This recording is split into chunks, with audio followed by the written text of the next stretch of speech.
So we are going to open the first session, scientific session, with a communication from Professor Scott Campbell right now, without breaking the.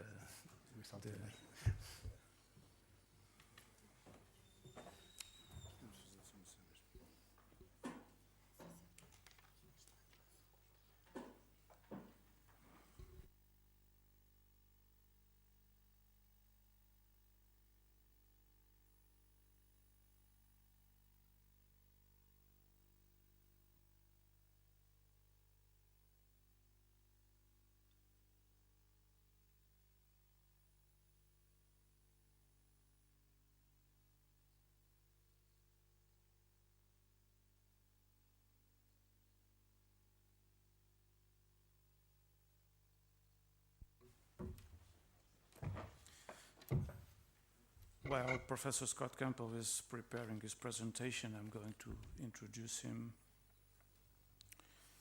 He is a PhD and Associate Professor of Communication Studies and Telecommunications at the University of Michigan. His scholarship helps to explain mobile communication as a distinctive media context, its uses and consequences, and associated tensions between the private and public realms of social life. He has published in many journals, such as Journal of Communication, Human Communication Research, etc., and also co-edited 2 books and collaborated with the Pew Internet and American Life project on the foundational study of teens and mobile communication. Professor Scott Campbell is going to talk to us about mobile communication and the concept he is working, which is the concept of network privatism. And in the title of his communication, he asks if it is reaching in at the expense of reaching out. I hope he gives us some answers about that. Please. Maybe at least raise more questions about it. I don't know. We'll see. I will try to provide some answers. But first, I wanted to also thank everybody for bringing me in. This is my first trip to Portugal, and it's been a long, brutal winter in Michigan, where I'm from. It's near Detroit. It's not over yet, so I'm kind of glad to not be there right now. It's beautiful here. So thank you very much for bringing me in. Very exciting. Glad to be here, beautiful city. So the title of my talk has a couple of components that I want to preview or briefly explain so that you're kind of oriented to really what the talk is about. The first is network privatism. This is a term, a concept that I've come up with recently to characterize a collection of articles, a collection of perspectives in the mobile communication literature. And these are arguments that come together that form what I'm treating as a theoretical perspective on mobile communication. And the idea of network privatism comes out of the larger concept of social privatism. It is a retreat from public life or from engagement in the broader sphere of social activity, talking to people that you don't know, being involved in civic activities, in your community, in the political process, engaging with weak ties and diverse ties. There's a collection of arguments in the literature that asserts that mobile communication, because it provides us anytime, anywhere access to our core network ties, and because there's so much evidence in the literature that it tightly configures our core network ties, that there are concerns that we might be overly consumed with our core network ties at the expense of being engaged more broadly. These are the arguments that I'm characterizing as network privatism. The concept of social privatism refers to people not engaging in public life because they prefer to engage in their private life. And I'm applying that in a little bit more of a network context. So that's where that concept comes from, and reaching in at the expense of reaching out, reaching in socially to your inner core personal ties that you know well. at the expense of reaching out socially to weak ties and diverse ties and new ties and civic and political life. I'm not saying that this is what mobile communication is doing. What I'm saying is that if you look at the literature, this argument is made from a number of different scholars all over the world. And so I'm putting these arguments together, and in this talk, I'm going to challenge these arguments with data, with empirical findings in the literature. And I'm going to look at other theoretical perspectives and grapple with them as well. Alternative ways of thinking about the role of mobile communication for being connected or disconnected in our close personal realm as well as outside of our core networks. More specifically, what's going to come first is a justification. Why do we study mobile communication? I'm not studying mobile communication in a vacuum, and I'm not arguing that mobile communication is something that we do in an isolated media context. It is integrated, it is layered with old media, social media, new media, face-to-face communication. It's part of a larger mix of how we're connected. But I am arguing that there's something distinctive about mobile communication that is unique from other platforms and other channels of connecting. So I'll start with that as a justification for what is distinctive of mobile communication and offer you what I consider mobile communication to be, my definition of this. Then I'll move on to those arguments that I previewed a moment ago that come together to form the concept of network privatism, what those arguments are. And I'll kind of pit those arguments against another perspective on mobile communication that argues that it's not a zero-sum game. By zero-sum, I mean more connectedness inside of our core networks, taking away from being connected outside. That's a zero-sum game. The other argument I'm going to look at is what I call the added layer perspective, the idea that mobile communication adds to our connectivity inside of our core networks, outside of our core networks, and in all aspects of our lives. So these are kind of two sort of competing theoretical perspectives in the literature. And I'm going to gather some evidence and present that evidence to you today to see which of those perspectives the evidence is in better alignment with to help provide some sense of an answer to the question of reaching in at the expense of reaching out. When I do present the evidence, moving on to the next topic I'll cover, questions of civic and political participation. I've done a lot of original work in this area that looks at the consequences, the social consequences of mobile communication for participating in civic life, joining groups and clubs, and supporting social causes, as well as more formal dimensions of political involvement like voting and going to political rallies and speeches and things like that. So I will present to you two of my original investigations doing survey work. I'll just cover the highlights. I won't dig really deep into the social science statistics and all that. I'll try to make it something that speaks to everyone, whether you're a social scientist or not. And that helps address some of the questions of network privatism. But a lot of network privatism also looks at not just civic and political life outside of our core networks, but different types of network ties, diverse ties, weak ties, and new ties. And for that, I'm going to present to you a literature review I conducted that directly speaks to the implications of being connected through mobile communication in our core networks for connecting outside of our core networks to diverse, weak, and new ties.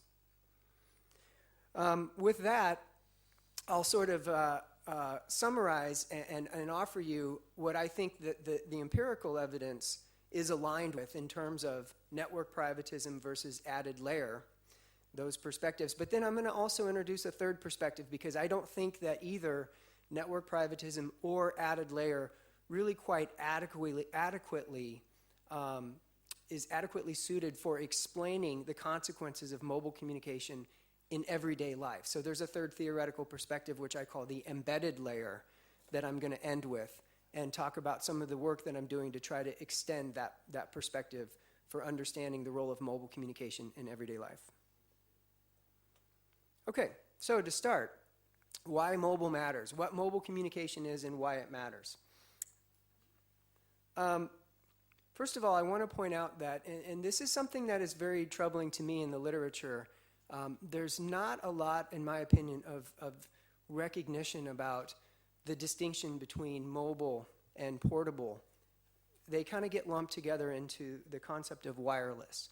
And they are wireless, and I agree that the concept of wireless is a viable way of thinking about these things, but that it's also useful to dig deeper and to examine the nuances of mobile communication and how that is different from portable communication and how it's different from other platforms of mediated interaction. Mobile communication is in the moment. It's anytime, anywhere.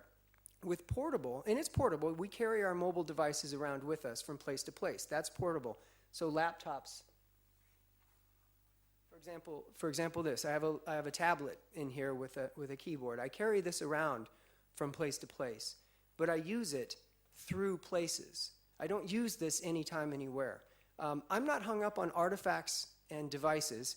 I think of mobile communication as a process. So this could be mobile communication. If I were to take this out and start walking around and go buy a coffee or some groceries, and I pull it out and I started using it while I was carrying out my everyday life activities in those flows of everyday life moments, I would consider that to be mobile, whether it's with a cell phone or whether it's with a laptop.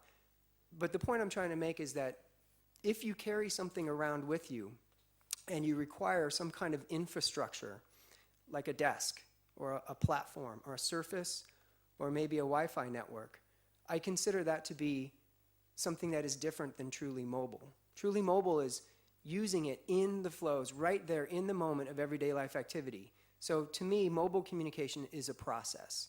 It's a distinctive process. And it has distinctive consequences for the ways in which we're connected to other people, and increasingly with smartphones, the ways in which we're connected to information and other media and content in the world around us.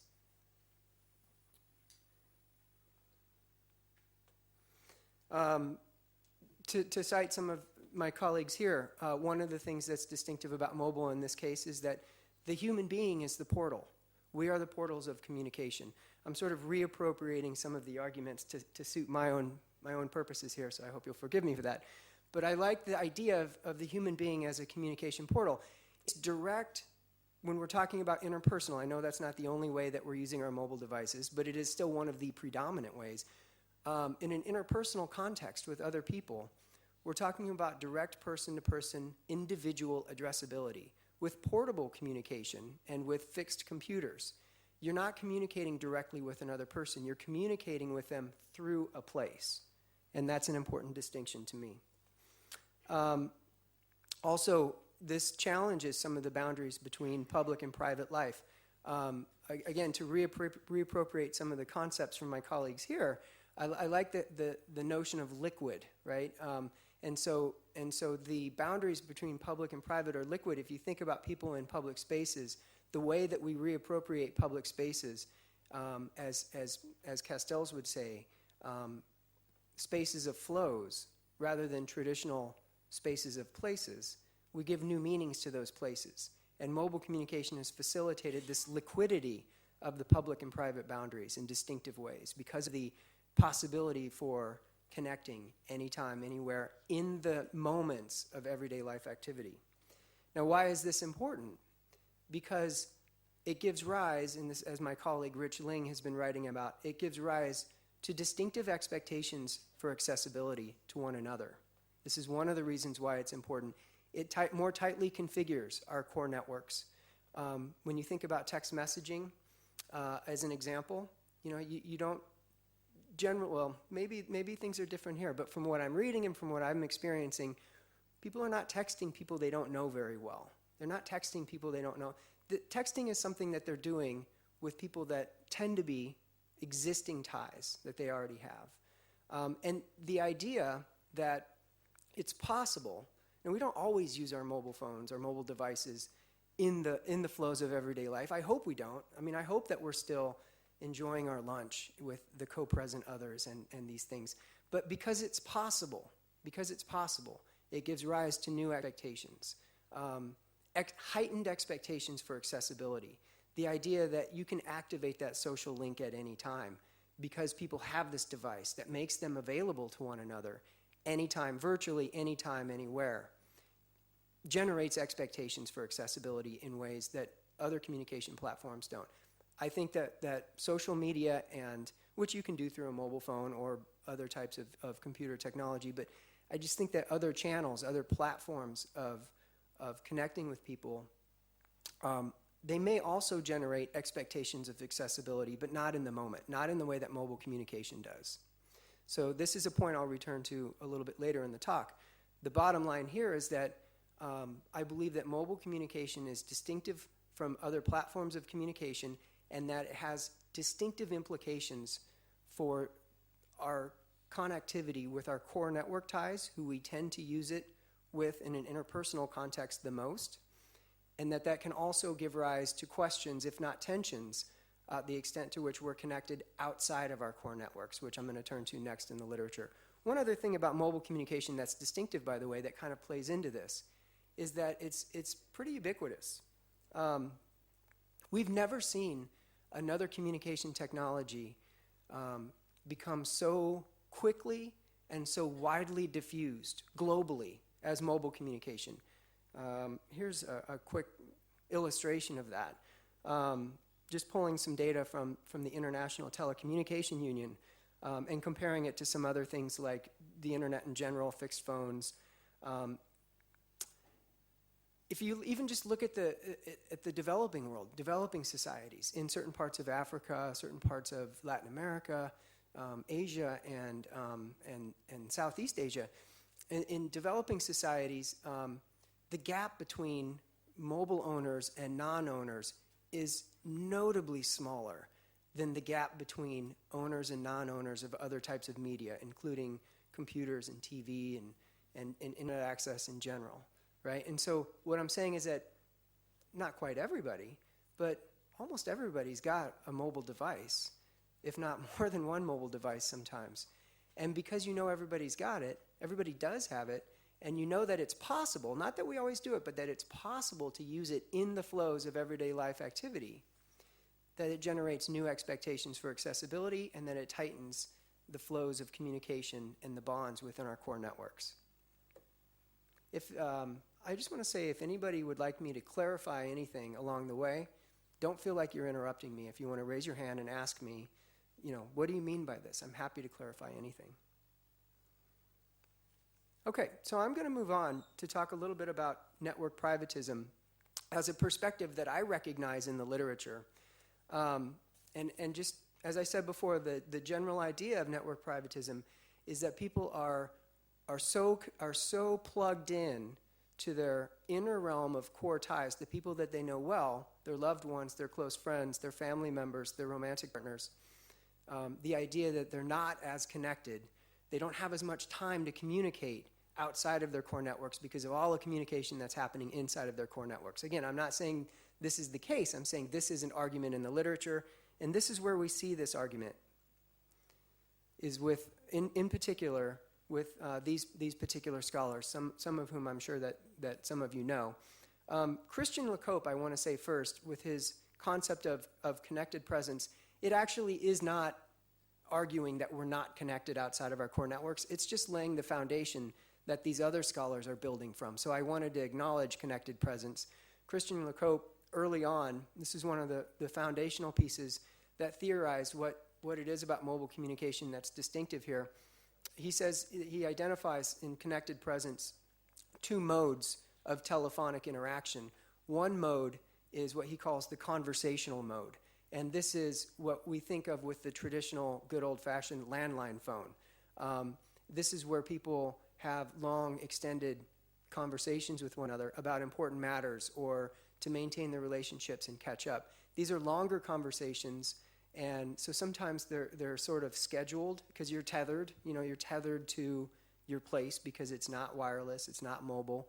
And so sometimes, like for example, I speak with my mom. I moved to Hawaii several years ago and then moved to Michigan after then. My mom was really nervous about me moving, 4,000 miles away in the middle of the ocean and 6-hour time zone difference. And when am I going to see you? When am I going to talk to you? And I said, well, Christmas. That wasn't enough for her. So I promised her that we would talk every Sunday for like an hour. And somehow that, even though I'm back on the mainland in the U.S. now, somehow that tradition has carried over, and I'm still talking to her every Sunday for about an hour, whether I want to or not. And that's an example of the conversational mode, and we have an understanding that we're going to do this on Sundays. I'm busy, with my job and my family and things during the week. I can't take an hour and do that. So the conversational mode is kind of like that. It's kind of greedy in a sense, but it's also something that really is important for relationships. LeCope says that mobile communication, and again, this sounds like something that we're already well intuitively aware of now, but at the time it was fairly new. Mobile communication gives rise to another kind of mode that he calls the connected mode.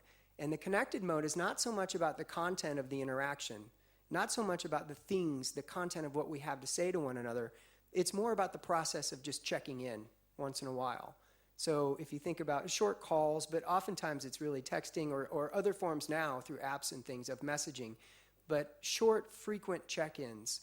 And you can think of this a lot of times. This is maybe a little bit more common with young people, but these practices with young people always tend to bubble up to the older crowd. So I think we're seeing this now too with older adults. But you think about kind of like a virtual tap on the shoulder. I think that might be a phrase from Mimi Ito.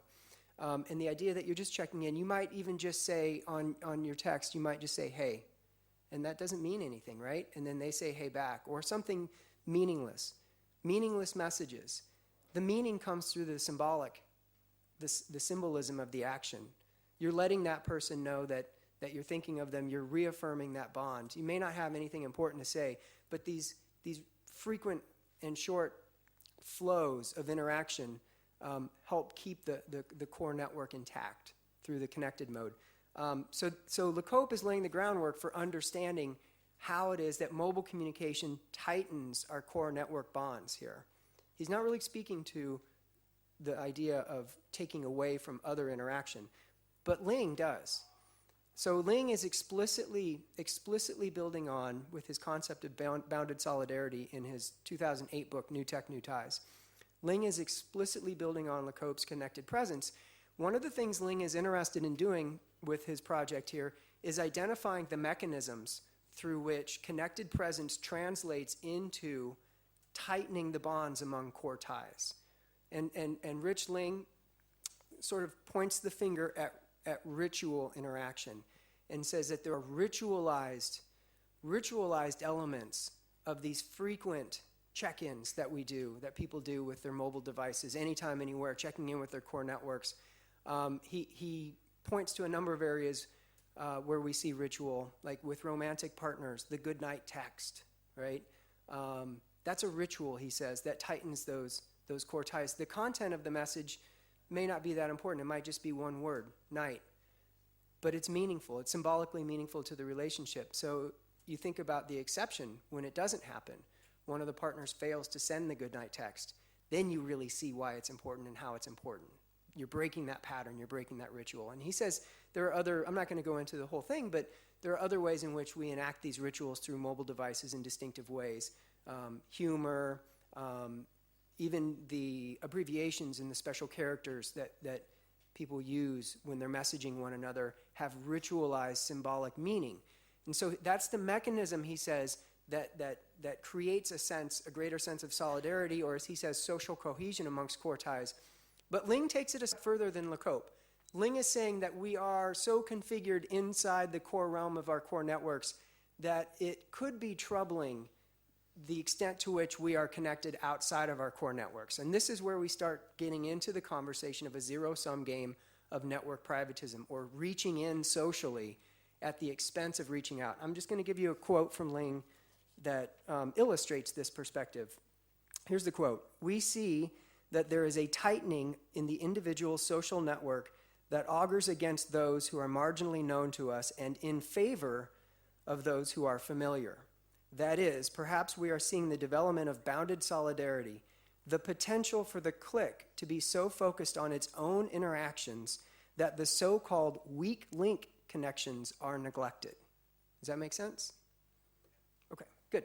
All right, Habuchi, with her perspective on I'm sorry, it might be a his. I'm not even sure. Anybody, feel free to correct me. But the perspective of telecocooning is a lot like this. This comes out of some early foundational research on mobile communication in the lives of Japanese youth. And Hibuchi says that mobile communication comes on the heels of a pager culture in Japan. And if you know, pagers are beepers, those things that you carry around. Doctors wear them on their belts, right? Drug dealers wear them on their belts. They used to. Teenagers, I guess, used to walk around with these very commonly before mobile communication was popular in Japan. And as the concept of telecocooning implies and suggests, the idea is that mobile devices fostered a shift, a cultural shift amongst Japanese youth towards more insularity in their networked communications. With pagers, they had simple contact information that you could randomly pick a certain number of digits and dial those digits, and you would send out a beep or a pager message to somebody you didn't know. And this was a common practice, and you would make a new connection. It might turn into a romantic hookup, or it might just turn into an expanded friendship network. But with mobile devices, the contact information, Hibuchi says, does not allow for randomly reaching out to other people. There's too many digits. You can't just type some random number in there and feel like you're going to reach some other teenager. So instead, Hibuchi said mobile devices were used and it was shifting the landscape from reaching out to people that you don't know at all to really being more tightly connected to the people you already know, your close friends, to the extent that you're kind of cocooned in an insular little social network involving people who are fairly homogeneous, not diverse. Birds of a feather flock together is the idea. So your close friends tend to have a lot of shared characteristics. And then some folks have been working with this perspective of telecocooning and extending it to more of a zero-sum direction. I have a quote from some other scholars doing work with this theoretical perspective, Kobayashi and Bose, in a 2014 paper that came out recently. Quote, "The resources people have to spend on personal communication are finite resources, which can lead to the strengthening of existing strong ties at the expense of interactions with others who are less familiar." Sounds a lot like that quote from Ling, right? So we're starting to see a pattern, right? A coherent pattern of scholars concerned that we're overly connected inside of our core networks because of the anytime, anywhere possibility for contact, and also because of the expectations that come out of that. Ken Gergen also has a perspective on this. He calls it monadic clusters. Gergen is particularly interested in the ramifications of mobile communication for civic and political life.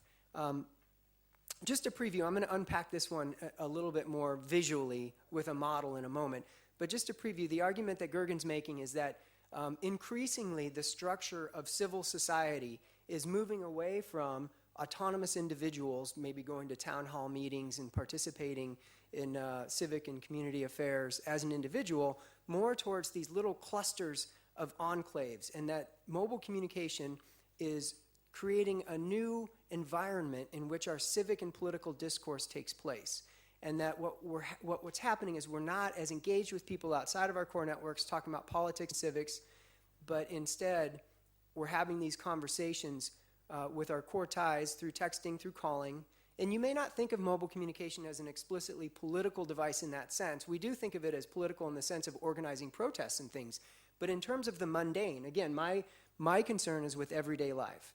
In terms of everyday life, political communication, just thinking about mobile communication for a moment, on November 4th of 2008, that was the day that Barack Obama was elected president the first election.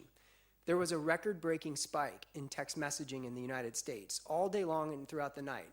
What was that about? That's not a coincidence that it was on election day. People were getting out the vote. They were getting out the vote to people that they know, their core ties, and possibly people they don't know as well, but more their core ties. And then after the election, they were either celebrating with their core ties through texting the election of Barack Obama, or some people in the United States were commiserating and saying, oh, the world's coming to an end, and texting each other, that kind of thing as well. So it's an illustration of what Gergen's talking about, the idea that we may not plan on it, we may not think about it, but people do extend their discourse into this realm of mobile. And Gergen is concerned that leads to insularity and circular affirmation of views, that we keep hearing the same voices over and over and over again in our discourse, and that closes off dialogue, open dialogue, less open dialogue. And in some cases, he says it means that people are less politically engaged, that we're politically attached because, like the other perspectives say, maybe we're just so focused on the personal affairs of ourselves and our close network ties. Okay, I will return to these perspectives a little bit when I present the empirical evidence that confronts this. The alternative perspective, though, that I see in the literature is Barry Wellman's notion of networked individualism that looks like this. Wellman is a sociologist saying that the whole world is changing through information and communication technologies, and he points to mobile communication as one of the revolutions in this wave of change, a distinctive part of this. It's not explicitly about only mobile communication, it's about all forms of digital media, but mobile communication, he says, is one important part of this. And he says that traditionally people lived in what he calls little boxes, where our community and core tie connections were more based on shared space, right? Neighborhood connections. And he says that we're moving in a direction towards networked individualism where we're pursuing our connections based on individual interests rather than shared space. Shared interests rather than shared space, and that the person is the portal, right? So we are nodes, we are network nodes that are able to reach out and connect very broadly based on our individual interests, not just within shared space. And his argument is that there's a middle ground, he says, that we're kind of passing through. He calls it glocalization. That's being connected both locally and globally. That's where that word comes from. But he says networked individualism is the direction in which we're moving. And his argument is that we are able to connect with people who are not like us and don't live near us and have similar interests, and that it's more communication in our lives in a broader context, that it's an added layer. He says this is something new. So that's the idea. Here's a quote from Wellman. People are not alone. They are connected with many others in a variety of social circles that provide them with diversified portfolios of social capital. Diversified portfolios. So instead of being connected through mobile communication to an insular little group of homogenous, like-minded, close ties, this paints a very different picture of being connected to our core ties, but connected outside of our core ties to weak ties and to new ties and to diverse ties and to civic and political life in new ways, right? So we have, on the one hand, network privatism, saying that we're reaching in at the expense of reaching out. On the other hand, we have this argument that we're connected more broadly in all ways. And there's some tension, there's theoretical tension here, right? These are kind of contrasting propositions. So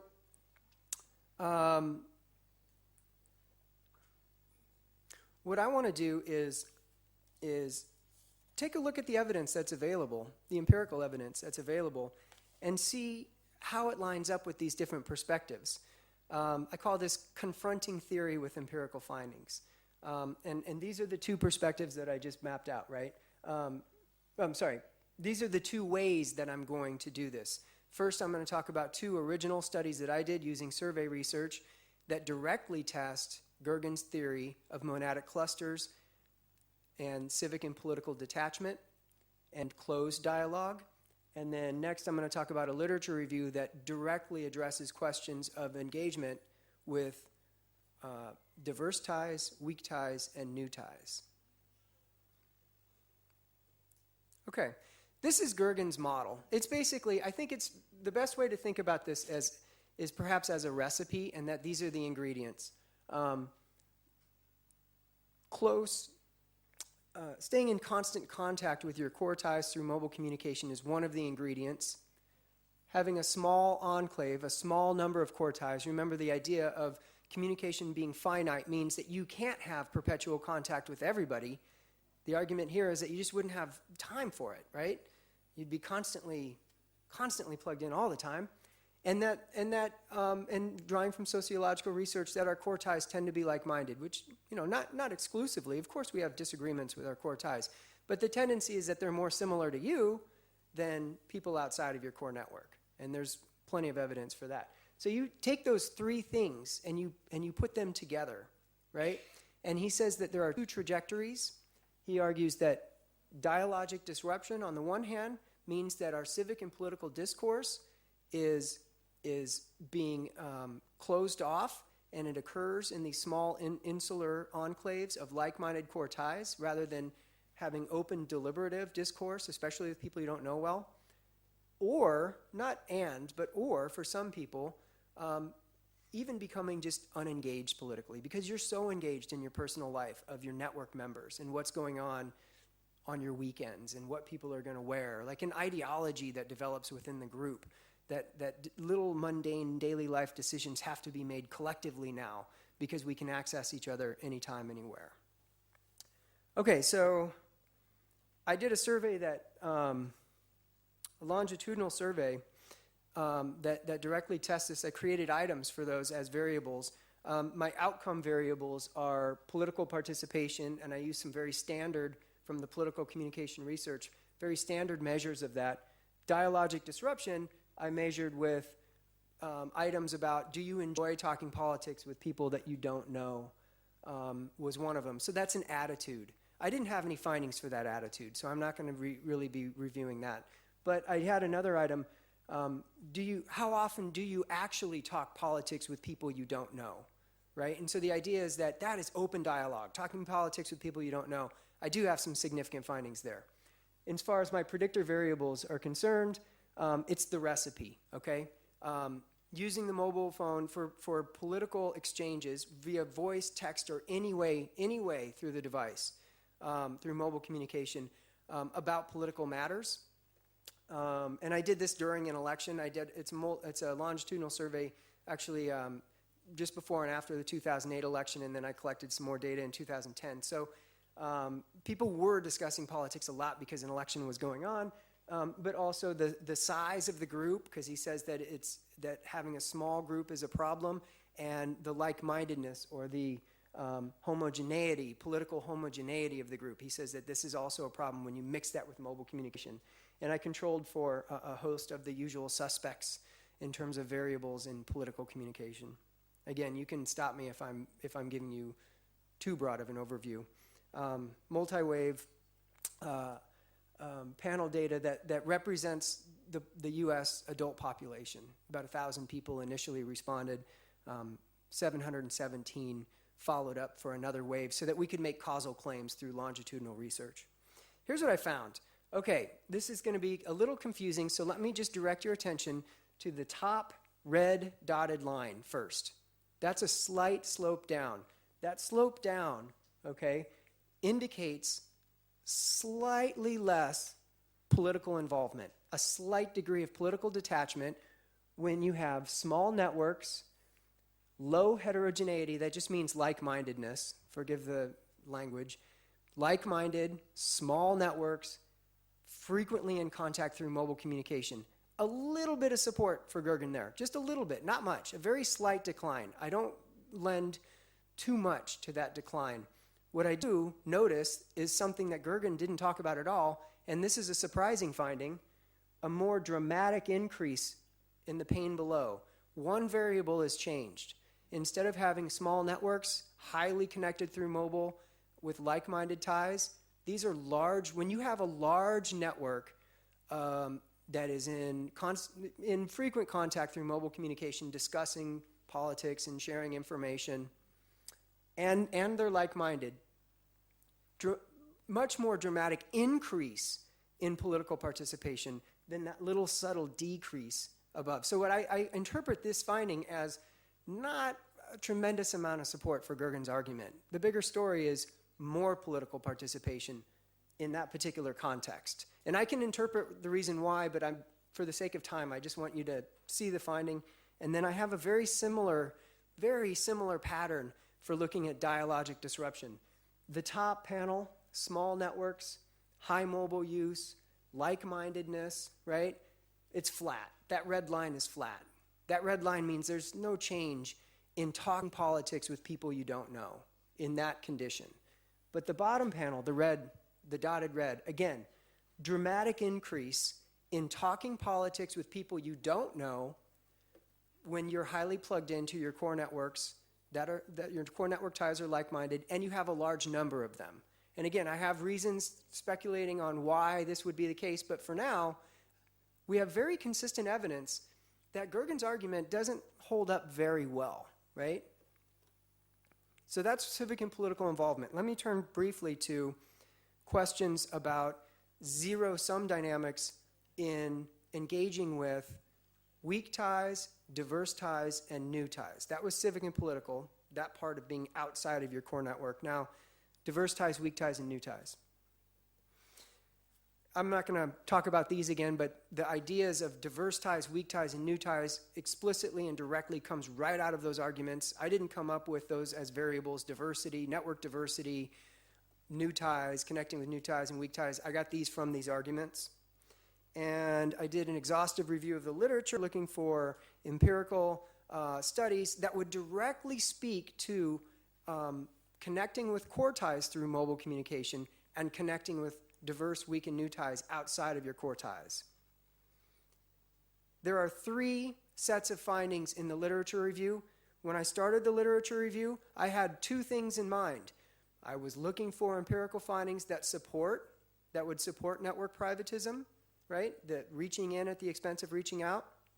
And I also had another category in mind for evidence that showed that actually mobile communication fostered reaching out, right? So I thought, well, I'll look for evidence that either supports this theory or refutes this theory. And I came up with, in the literature as I'm doing the analysis, a third category that I call overshadowed. So I have some evidence in each of these categories that I'll show you a little bit how much evidence. Overshadowed just means that there is a lot of configuration amongst core ties in the inner realm of your personal life, but that it doesn't really have noticeably good or bad implications outside of your core networks one way or the other. It's overshadowed. The implications of mobile communication for diverse, weak, and new ties is overshadowed by the role that it plays in your core ties. So that's a third category. Here's what we have. Hardly any support for constraint, right? The idea that mobile communication with core ties constrains engagement outside of your core network. Very little support for that. One study hits on diverse ties, weak ties, and new ties, but that's a cognitive dimension. That's not a behavioral or a structural dimension of your network. That's just an attitude about social tolerance and openness to different ideas and things like that. So in that one study, Kobayashi and Bose, that one study, we do see some consistent evidence that maybe we're creating psychological neighborhoods, right, through mobile communication that are constrained. But the rest of the studies either suggest that mobile communication fosters both configuration inside of your core network and outside of your core network, which is the support category. It supports being connected more broadly, or that it doesn't, at least it's not hurting your connections outside of your core network, right? So like the case of political and civic involvement, the evidence here is in better alignment with the added layer perspective, right? There's more evidence that mobile communication adds to our core network connectivity. Adds to being connected outside of our core networks as well as inside of our core networks, right? There's more evidence for that empirically. Not a lot of evidence in any of the research that I presented to you suggesting, as the arguments in the literature say, that it is constraining us. Okay, so what does this mean? I just mentioned this. The evidence is in better alignment with the added layer perspective, but I've got a problem, as I mentioned, with the added layer perspective. I think this is my last slide, so I'll be wrapping up in just a couple minutes. I've got a problem with the added layer perspective because it explicitly says that this is something new, that it is newly added. Now, I want to ask you, each of you, just individually, you don't have to each respond, but I want you to think about this. Does mobile communicate, if you're thinking about the role of this technology in your life, right, or at least the process of being able to weave the flows of interaction into the everyday life moments, does this feel like something new to you? I mean, does this feel like something new? Or does this feel like a very fundamental basic expectation, like telling time? That's my question. Which one of those does it feel like? Like some new revolutionary thing in your life? or like a mundane, basic expectation that you need just to get by.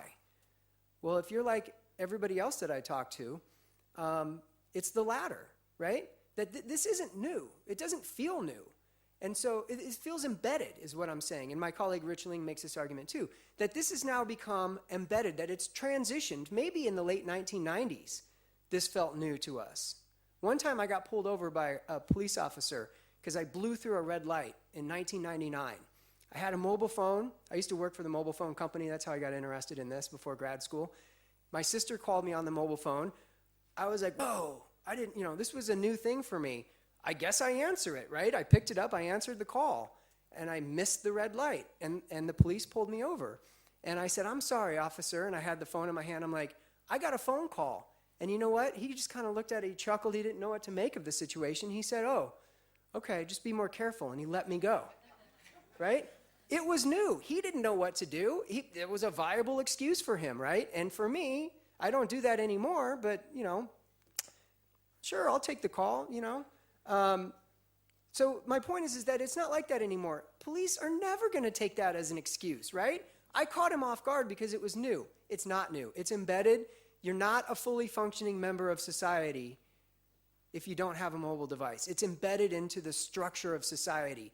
We've done so many interviews and things on this with people. It's hard to find a job if you don't have a mobile phone. You can't fill out a required field on the job application. Does anybody in this room not have a mobile phone? Anybody? Right. I mean, it's a basic fundamental expectation that we need to buy now. So if we're going to try to explain, and that's what theories do, is they explain. If we're going to try to explain the implications of this for everyday life, we can't be calling this new. It's not a new added layer. It doesn't feel like we have additional things going on because we're so used to this as an embedded resource. Now, Rich Ling is a sociologist, and so his work in this area, I lied. I think this is my last slide. Sorry. His work in this area is all about social structure. That's what sociologists are really interested in, is structure, right? And so he's saying that it's weaved into the structure of our society in important ways. And the work that I'm doing now, and the point that I want to end with, is that I think this embeddedness idea is compelling and a viable framework for thinking about the implications in mobility as an embedded resource. And I'll just give you a couple of quick examples. But that there's an opportunity here to go beyond social structure to look at how it's embedded at the psychological realm of cognitive processing and the self. Okay, not just, I think he's got a great perspective here, but as a sociologist, he's pretty hung up on social structure. And so I want to read you just a quick quote. This one is from one of my papers.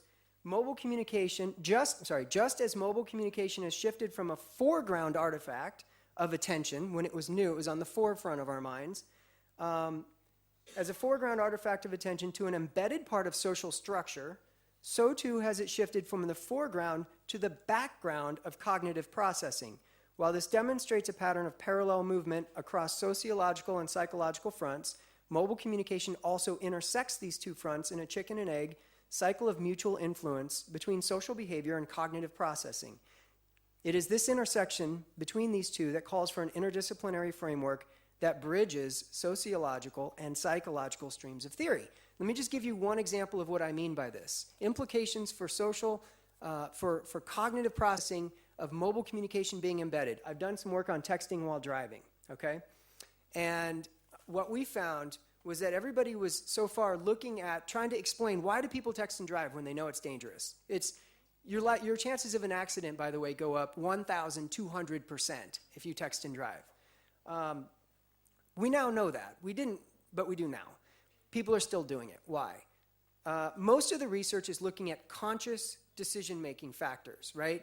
Consciously thinking about norms and attitudes and safety and things like that.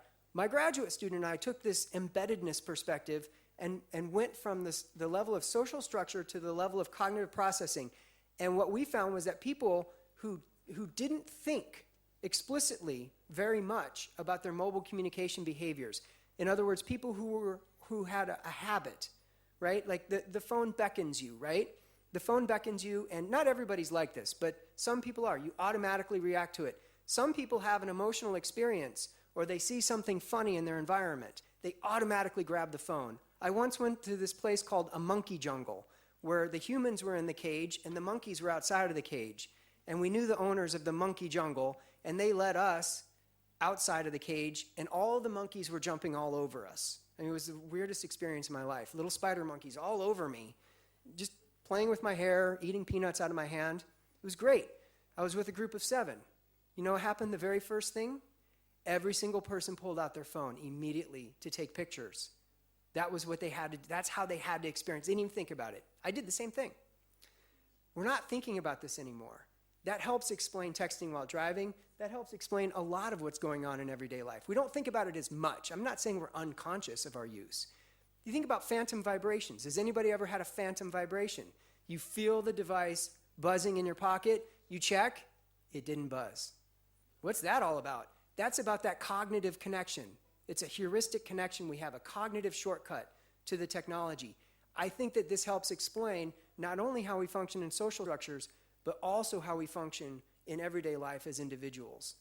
And so just to wrap up, the project, and this is hopefully going to turn into a book project, what the project really is about is looking at the 3 perspectives that I'm seeing in the literature that explain the implications of mobile communication for being connected in our private lives, more publicly outside of our core networks, and in everyday life activities. And I think that the first perspective of network privatism doesn't hold up very well. I think that the second perspective of an added layer holds up somewhat well, but there's a real fundamental problem with the idea that this is something new. And this third perspective, I think, is really compelling, but that it needs work to be extended to the cognitive realm, which is what I'm doing now. Thank you for your time.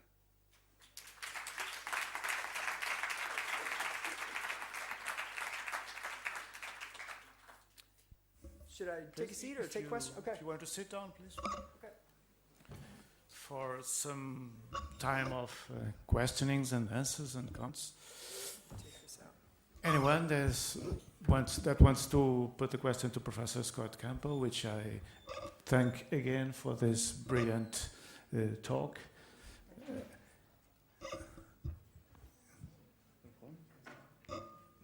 Now it is. Okay.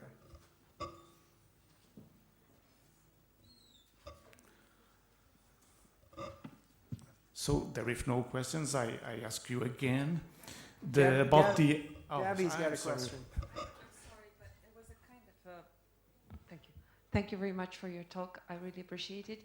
The only thing I didn't quite get, because it was a bit dense, Yeah. The overshadowed. Oh, yeah, the overshadowed. I didn't take much time. Overshadowed just means that in the literature, the existing literature, that the consequences of mobile communication in the inner realm of core ties were profound and dynamic, and they overshadowed the consequences outside of the core networks. Overshadowed just means that the findings in the literature said that in each study, people were tightly configured in their core networks through mobile communication, and it didn't hurt or help being connected outside. So it didn't take away from your broader connections, and it didn't add to your broader connections. That's just, and these studies, they're done different ways, and some of them are done with national samples, some of them are done with small samples, but that's just the theme from the maybe 12 or 13 studies that I found in that category.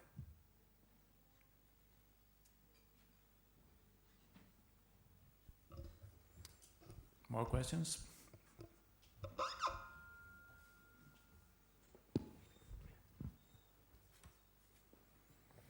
So, as an answer for the question in the title, can we clearly say it is no? I think we can, and so Gabby's right. It's dense. This is a lot of material. I did not go into all of the nooks and crannies of the project that I'm working on.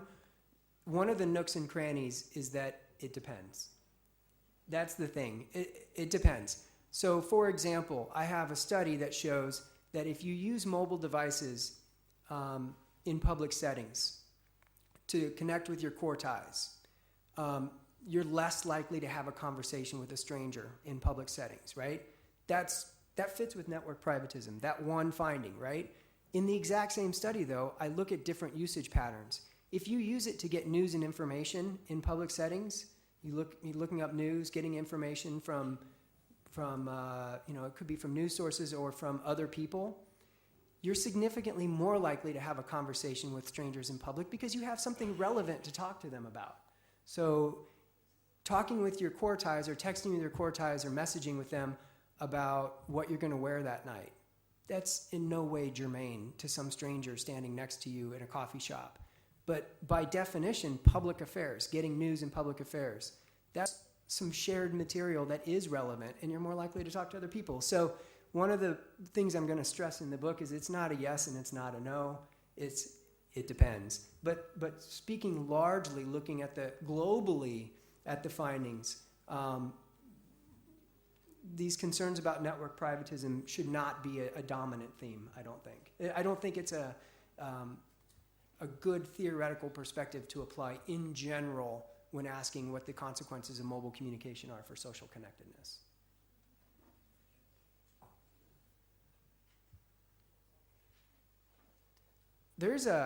Okay, so I do want to say this. I am worried about something else. And I didn't mention this either because I kind of started taking up more time than I thought I would. But I think that there's a lot of good things about mobile communication, about more communication in our lives. You go back a generation ago, there's just less communication. We have more communication. It doesn't feel new to us anymore, but it is added in the sense that, us compared to social life a generation ago, we have more inside and outside of our core networks. There's something very good about that for being socially connected, right? And then having it be embedded in our core lives, there's something good about that too. Like if you think about other artifacts that are embedded in our life, staplers, okay? You don't want to have to think about how to use a stapler every time you use a stapler. You want that to be a less conscious, taken for granted thing, right? Because it would be confusing to have to go through that every time you open a bottle of water or, you want mundane life to flow and take it for granted. So there's some good stuff. Here's the bad stuff though. Texting while driving is bad, obviously, right? But the other thing I'm concerned with is with all of this communication in our lives and the embeddedness of mobile, the way that we I keep saying we, some people sort of instinctively turn to it in situations. I'm wondering, what is this taking away from? Network privatism doesn't hold up. It's not really, largely speaking, taking away from our connectedness outside, right? That's mostly what I'm seeing in the literature. So what is it taking away from? So far, I'm looking into this. I'm looking at correlations between mobile communication and other forms of social engagement. I'm only seeing negative correlations for landline use. All right, so we're spending less time on the landline phone. That makes sense. I saw somebody told me one troubling one about reading. That scares me a little bit if people are reading less because of mobile communication. But other than that, it's usually either positive or like the overshadowed. It's flat. It's not hurting or helping, right? But a lot of it is positive. So what is it taking away from? I'm curious about this notion of Sherry Turkle's that it's taking away from nothing. And by that, I mean it's taking away from those solitary moments of self-reflection that we maybe don't plan on, right? And now are we becoming, or at least some people becoming, uncomfortable with those solitary moments where we're not socially plugged in? Is it taking away from that? And if it is, what does that mean?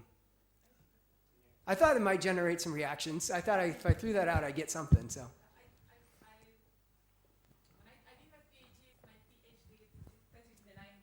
Looking at the way young people use time, everyday time and the biographical time. And it was important for young people. It was a comparative study between Paris and Madrid. And all of them talk about this time spent at doing nothing. And they were important for them, you got a little bit of self-attune. They like, of course, being out, being with other people, talking around and all that. And then last year, I think I wrote a paper comparing my results in the 90s with the research I've done about mobile phone and social media. And that's one of the things I found. probably one of there were not many differences. For instance, for young people now and then, the most important group are the peer group, the friends, being connected to friends, being able to have your own space at home, which of course now is mediated by computer and then was mediated by radio or popular press or music. But one thing I found it was this aspect. Like young people tend to spend less time at doing nothing now than before. They don't resent it that bad, of course, but yes, that maybe. I mean, I think it's a good thing to explore probably this aspect. And in the second time, like people tend to call now like surfing in the net with no purpose, like a way of doing nothing. So, but probably it's not. It's not. Okay, it's very controversial. Yeah. Yeah. Gabby's over here going, no. I disagree because somehow the mobile is a means to interact with your own self. Many pictures that you take, you don't send them, you don't share them, are really what I call the very intimate. That's you do it for your own self. It's just, especially because most of the mobile communication, if not all of it, is done in idle moments. So it's a moment where you're waiting for the bus, when you're, somehow you need this kind of 1 minute break, because if not, you're getting too stressed or whatever. It's a moment, this nothing, I wouldn't put it in the negative side. Okay, that it enhances the time we have by ourselves to reflect on our pictures and stuff like that. Okay, yeah. These are just ideas. I don't know what I'm going to do or whether they'll appear in the project ultimately or not. But when people don't have questions, and I that's the next thing I bring up, because then I know it's going to generate comments because people get strong feelings about it. What would be the weight of social obligation and affective interactions, this psychological embeddedness? I was thinking about the testing while driving. I was thinking, do people test while driving because it's just a habit, or what is the weight of I have received a message and I need to, and it's my wife, or it's my girlfriend, or it's something very close, and I have the obligation of answer back. Because that's something I found in my research, like all this embedded compulsion to answer is very linked to who is the people calling you and which are the social obligations and the social expectations you are, or the affective expectations you are involved with. Yeah, there's something very powerful about the interpersonal uses of mobile communication, because the way it becomes embedded, and I hope I'm answering your question, the way it becomes embedded is through reciprocal expectations, right? We have a deal. It's not a stated deal, and sometimes it is a stated deal, but we have an understanding that we're reachable to one another, right? And that's a pull to use the technology without really thinking about it sometimes. With smartphones and the enhanced uses now that go beyond interpersonal interaction, I think that becomes embedded in a different way. I think that it becomes embedded through our expectations of the technology itself. So through the interpersonal stuff I've been emphasizing here, and the book won't entirely emphasize it, but with the stuff I've been emphasizing here, it becomes embedded through reciprocal expectations amongst human beings, right? But with smartphones and, say, for example, geolocation, right? Relying on your smartphone as a way of getting somewhere, and you take it for granted that it's going to be there for you. You don't even bother to look up where the location is or how to get there. You might have the address. You don't bother with a map. Yeah, I'll turn this on. And then it fails you, right? Those expectations are violated. It becomes embedded through expectations of the technology itself. So it's a distinction between the two. I might be dancing around the topic of what you asked. I don't know. Is that kind of answer your question? Or? We can talk more later. Okay. 2 years ago, you remember public and private your workshop. I wrote something about social regression. I don't know if you know the Hans Gieser. The name, yeah, but I don't know the word. Yeah. Towards the sociological theory of the mobile phone, and it defends something I quite support, and it is the social regression in the sense then that the mobile guy is less autonomous than someone that doesn't have a mobile phone. And I gave the example at the time. I have an accident, a car accident, minimal thing. It was my fault, and he was a young student of the university. And I said immediately, it's my fault, no problem. But the first reaction of the guy was to call his pa. He's there. Mm-hmm. You know, he immediately got the phone. What? Yeah. It was a new car, very brand new car. So Yeah. it was something quite terrible for the guy. So, well, it's my fault. I will pay everything. But no, the first reaction, it was to call his dad with a mobile phone. Yeah. And the position of Hans Gieser is as the mobile phone strengthens the community sense of the human being. But in the terms of sociological point of view, it has completely a social regression. And that's the point. The individual becomes less and less autonomous. This decision-making in the decision-making process. Yeah.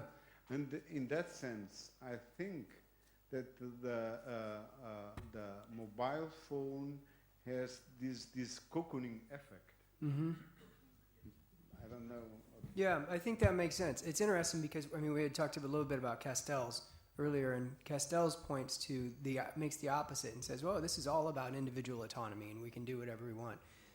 But I think you're making a good, yeah, I think it's, I mean, I'm thinking about, you know, I'm not a sociologist, I'm a communication scholar, so I love playing in their fields, psychology, sociology, communication's I don't know, you can maybe say a more emergent discipline, right? And so we get to play around in other fields flexibly. Maybe it's kind of like the mobile phone or mobile communication is creating new constraints, new structural constraints, then understanding that important things that happen in your life are going to happen with other people now in mediated context, an accident or a decision that you have to make or unimportant things. So you're free, you're more free or autonomous to make those choices and to reach other people, but you're also constrained by the expectations that these kinds of experiences have to happen now, not autonomously on your own. Significant others are going with us always. Right, carrying our friends and family around on our shoulders throughout daily life. In your pocket, yeah, throughout daily life. Yeah, and is that freeing? I mean, people want to be connected, so you're more free to be connected, but if you take a second level look at it, are you actually more constrained by the weight of all of those people you're carrying around in your pocket and their expectations? Gabby's like, no, you're not. Other communication scholars like Zizi Papakarizi says that the notion of control is essential, but her argument is it functions mainly as an illusion about control and not really a control. Maybe this experience of the need to connect immediately to claim for help. And so, I don't know what you think about this. Yeah, it resonates very strongly with embeddedness in the sense that you don't see it anymore. You're not thinking about it as much. You take it for granted. It is an illusion, I think, to a certain extent. A lot of this, I think, is an illusion. But yeah, I don't think we are thinking about the expectations that we carry around with us, the social expectations that we carry around with us. I don't think we're thinking about those explicitly in a manifest way. And so in that sense, it is kind of an illusion where you think you're, running the show, right, through and mediating the world in any way you want through this device, and in fact you're carrying around the burden of these expectations with you. Yeah, I mean, again, I'm just saying this is one way of thinking about it. I'm not personally advocating really one way or the other. I do have my own personal feelings about it, but I'd rather talk about it over a glass of wine one-on-one rather than, tell you what I really think about it. One more question, if someone wants to pose it. Last chance. If no questions, so I thank again Professor Scott Campbell and the public. And we'll make a break now for a quarter of an hour. We have the second panel at 4 o'clock. Thank you. Thanks for listening.